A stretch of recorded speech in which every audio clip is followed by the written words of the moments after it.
I never thought I'd become the target of our Homeowners Association president's wrath, but here we are. My name is Daniel, and I moved into Sycamore Heights 3 years ago after a car accident left me with partial mobility in my right leg. The neighborhood seemed perfect: quiet streets, well-maintained homes, and most importantly, a driveway wide enough to accommodate my specialized van. Little did I know that securing a simple disabled parking sign would unleash the fury of Linda Pearson, whom everyone not so affectionately called Karen. I had gone through all the proper channels.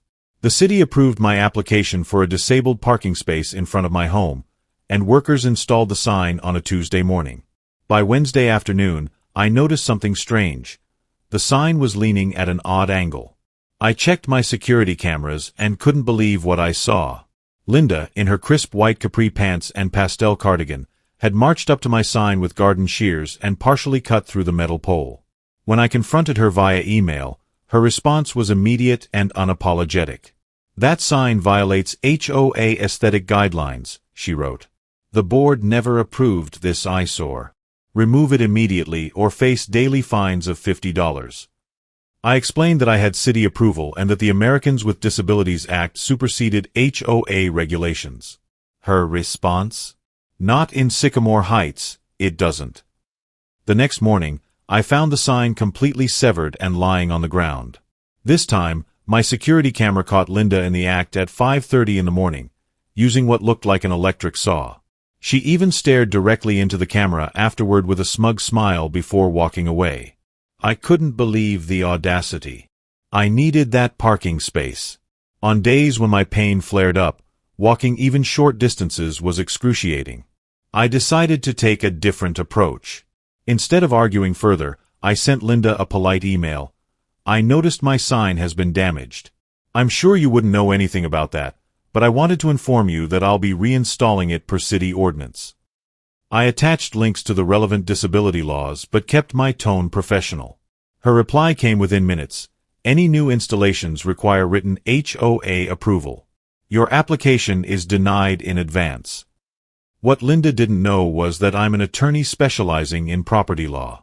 While I typically handle commercial cases, I understood residential codes better than most HOA presidents with power complexes. I called my contact at the city planning office, who assured me they would reinstall the sign free of charge. "We've had issues with this HOA before," she said with a sigh. The new sign went up on Friday, and this time I made sure to position my cameras perfectly. I even set up a small motion-activated camera inside a decorative birdhouse that my neighbor, another Linda victim, helped me install. And sure enough, at 6 in the morning on Saturday, Linda appeared in her jogging outfit, this time with a cordless reciprocating saw.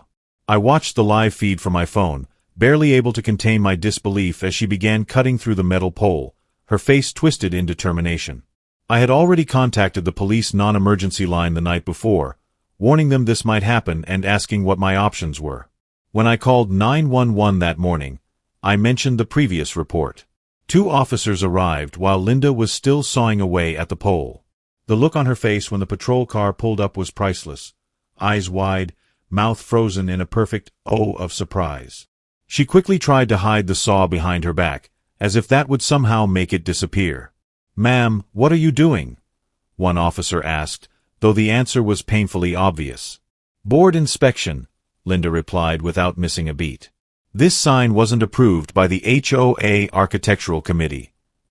She said this with such confidence that for a second, I almost doubted myself.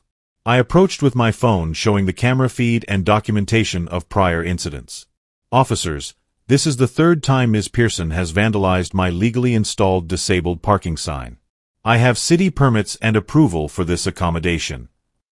The officers took statements from both of us. Linda insisted that as HOA president, she had authority to remove unauthorized installations regardless of city permits. The older officer, whose name tag read Rodriguez, seemed to be suppressing a smile as he explained that HOA regulations don't override city ordinances or federal disability laws, and they certainly don't permit vandalism of city property. When the officers informed Linda they were writing her a citation for vandalism, her face flushed crimson. "Do you know who I am?" she demanded, her voice rising to a pitch that probably disturbed dogs several blocks away. "My brother-in-law is Deputy Mayor Stevens." This will not stand. The officers exchanged glances but continued writing the citation. I thought that would be the end of it. A citation, a fine, maybe some community service. But Linda was apparently not someone who learned lessons easily. That afternoon, every homeowner in Sycamore Heights received an emergency HOA bulletin in their email, claiming I was abusing disability accommodations and asserting that I wasn't truly disabled enough to require special parking. The email included photos of me carrying groceries and walking my dog as evidence. That crossed a line. I contacted my doctor, the city's Disability Resource Center, and a colleague who specialized in discrimination cases.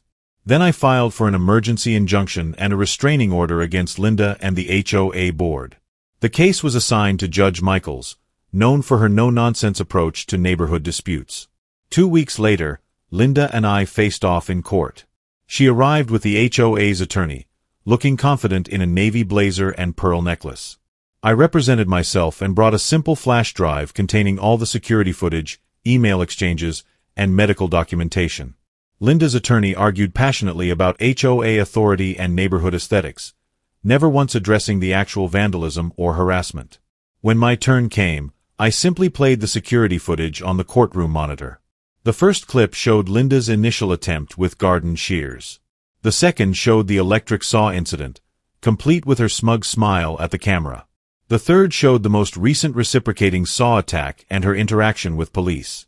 I then displayed the email where she questioned the legitimacy of my disability, highlighting the phrases where she had essentially accused me of fraud. Judge Michaels watched with an increasingly furrowed brow. When the footage ended, she removed her glasses and stared directly at Linda. Ms. Pearson, are you aware that tampering with a disability accommodation is a civil rights violation? And that publicly questioning the legitimacy of someone's documented disability borders on defamation? Her tone was measured but ice-cold. Linda's attorney tried to intervene, but Judge Michaels wasn't finished. The court grants the restraining order. Ms. Pearson is to remain at least 50 feet from the plaintiff's property at all times. Furthermore, I'm issuing a fine of $5,000 for the civil rights violation, and referring this case to the district attorney's office for potential criminal charges for the repeated vandalism of city property. I glanced at Linda, expecting anger, but what I saw instead was utter shock. Her face had gone completely pale, her hand frozen in midair where she'd been about to tap her attorney's shoulder. For someone who had built her identity around controlling others through rules and regulations, being on the receiving end of actual legal consequences seemed incomprehensible. She opened her mouth to speak, but no words came out. Judge Michaels continued, additionally, I am ordering Ms. Pearson to step down from her position as Homeowners Association President effective immediately, as her actions demonstrate a fundamental misunderstanding of the limits of HOA authority and a concerning pattern of targeted harassment. At this, Linda finally found her voice. You can't do that, she exclaimed, her words echoing through the courtroom. The HOA bylaws don't give you. The law gives me that authority, Ms. Pearson, Judge Michaels interrupted sharply. And unlike HOA regulations, my orders are legally binding and enforceable. Court officers, please escort Ms. Pearson out if she continues to disrupt these proceedings. Linda sat back in her chair, her entire world visibly crumbling around her. The carefully constructed kingdom where she reigned supreme had just been dismantled in less than 20 minutes.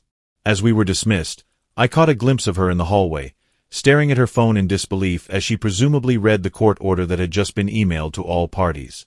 For the first time since I'd known her, Linda Pearson was completely speechless.